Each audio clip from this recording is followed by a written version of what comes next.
Alright, so nagbabalik tayo sa ating violin tips and tricks. And for today's video, let's talk about why having a teacher is not enough for you to really grow and to progress in, I think, any type of performing arts. No? Whether you're a violinist, you're an artist, you're a dancer, or actor, no?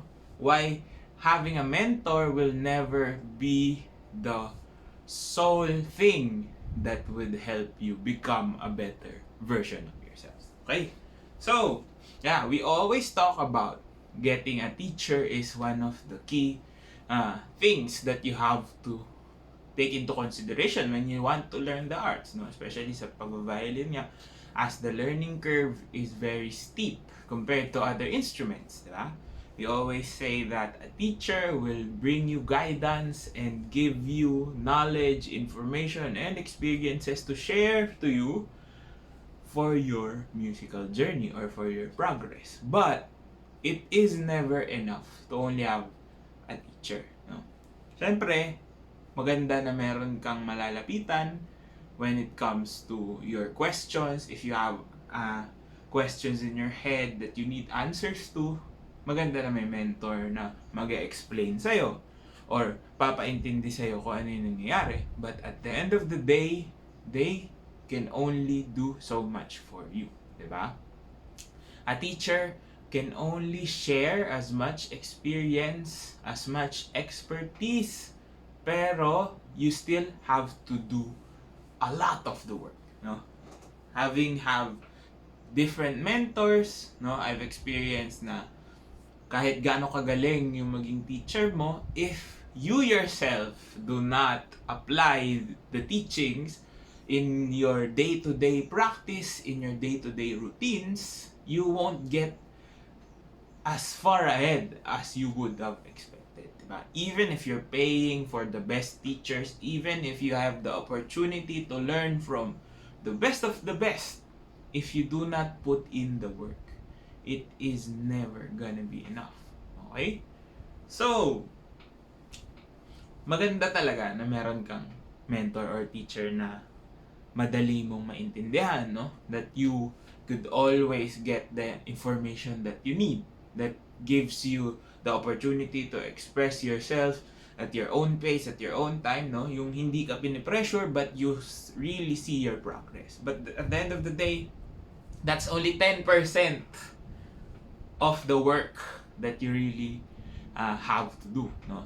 The teacher gives you everything, the tools. Pero how to use that tool, how to use the skills is still up to you. Kasi at the end of the day, it's not your teacher who's gonna perform. It's not your teacher who's gonna play.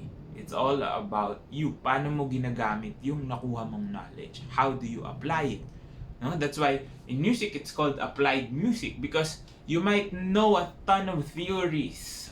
You might know different types of techniques, no, in your head.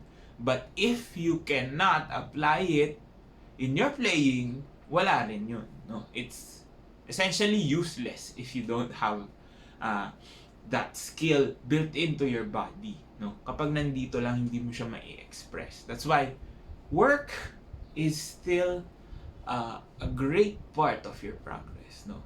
Whether your routines are getting better, whether your practice regimen is very, very well done, dun yun makikita. Your teacher will only add value to the things that you present to them or the things that you can show other people, no? So yung pagpa-practice mo, couple that with proper information, proper knowledge, proper guidance, will make you better versus practicing on your own na hindi mo talaga alam yung ginagawa mo, no? That's how a teacher will make you better, but a teacher on its own is not enough. Kailangan ikaw yung magtatrabaho, no? Like, meron before when I was still teaching sa mga studios that they would like their students to have like 3 lessons in a week. Akala nila mag-speed up yung progress, no? When a student gets 3 lessons in a week. So, akala nila mas papabilis yung yung paggaling ng student, akala nila lalong gagaling yung bata agad, no? But at the end of the day, kung sa lesson ka lang din nagpa-practice, no? If you only do your practices during the lesson, what else can a teacher teach you, 'di ba? Again, the mentor or the teacher will teach you solutions to problems you are facing, no? Proper techniques in order to solve those problems. Essentially, it's a problem solving aspect, 'di ba? Na bakit ganito yung tunog ko ngayon? Ano po ba yung kailangan kong gawin? They'll tell you what you need to do, how to do it. But the main takeaway is you already know that, you have to practice it, no? So, hindi pwedeng pagbalik mo sa lesson, yun ulit ang problema, yun pa rin yung aayusin. It ends up wasting your precious time and also your mentor's time, no? Kasi especially if you're working with older teachers, no? They have a lot of experience that they can share with you, but they can only move as quickly as you can move on your own, di ba?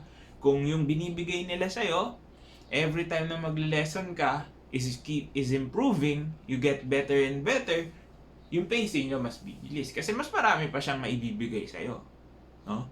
Your teacher will not hold you back, but it's you yourself that's holding you back, no? Yun yung kailangan natin maintindihan. A lot of people invest so much time in finding the greatest mentors, but they don't even practice, no? So sayang lang.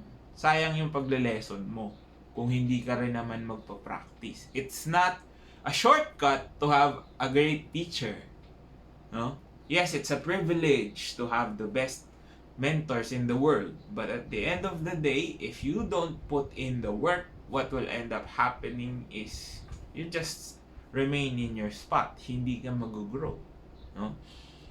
As long as you follow exactly the regimens that they're teaching you, follow the tips or the techniques that they are teaching you, papracticein mo yun, di ba? You need to practice it. It's not something you get overnight.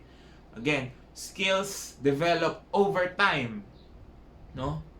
So kung pinapractice mo siya, nakukuha mo siya, naiintindihan mo siya kung paano siya gawin, it will be better for you in the long run versus sasabihin sa'yo ng teacher mo today. Let's say nag-lesson ka, no? You had a great lesson. Next week, yun pa rin yung naging problem, no? So baka sabihin ng teacher, okay lang, ganyan, pwede pa kasi 1 week pa lang. Let's say sa susunod na week, yun pa rin yung nagiging problem mo, di ba? It's not the teacher's fault that you can't progress. It becomes your fault because you're not focusing on those things that are important, no? That's why technique building is not as linear as we think it is. Na porket naturo na sa'yo yung first position, pwede ka nang pumunta sa second and third positions, no? Because that's a different beast to tame, ika nga nila. So you have to understand that 90% of the work will be done outside the lesson rooms, no? Outside the studio. It would be done in your practice room, in your bedroom, kung saan ka man nagpa-practice. 90% of the work. Because, again, a once a week lesson can be enough for the right person, no? Kung talagang gustong-gusto mo yung ginagawa mo, nakakapag-practice ka, 1 hour a week, maybe 2 hours for more advanced students is going to be enough as long as you put it into your head and heart whatever your mentor is teaching you, no? Kailangan maintindihan mo siya and you apply it in your daily practice routines, practice regimens. Kasi pag hindi, at the end of the day it all boils down to your work ethic, to your attitude towards practice, to your discipline. I can't say motivation, but maybe some part of it, no? Kung motivated ka mag-practice, and of course your drive to really become good at what you want, no? Because it's not your teacher's It's not your teacher's cargo, let's say. Hindi niya dapat binubuhat yung mga problemang kakaharapin mo when it comes to your practice. Because he will teach you the tools, he will give you the knowledge and experience and expertise that he has. But those tools, no, whether they're the best tools you can find, if you don't know how to use them properly on your own, they can't help you out. Diba? Sabi nga nila sa mga photographers, diba? Akala nila nasa camera, pero nag-shoot pala. No? It's the same thing, no? Akala natin kapag makakuha tayo ng mas maganda, mas mahal na teacher, okay na agad. But at the end of the day, it's all about you, how you practice, your work ethic, and your discipline towards the things that you are trying to accomplish. And sana may natutunan kayo at this video. If you did, drop a like, comment down below more content you'd like to see, and of course subscribe to my YouTube channel, follow me on all my socials. My course on Udemy is still available. All links you need down in the description box below. This has been Ryan Monakil for Violin Tips and Tricks, and I will see you on the next video.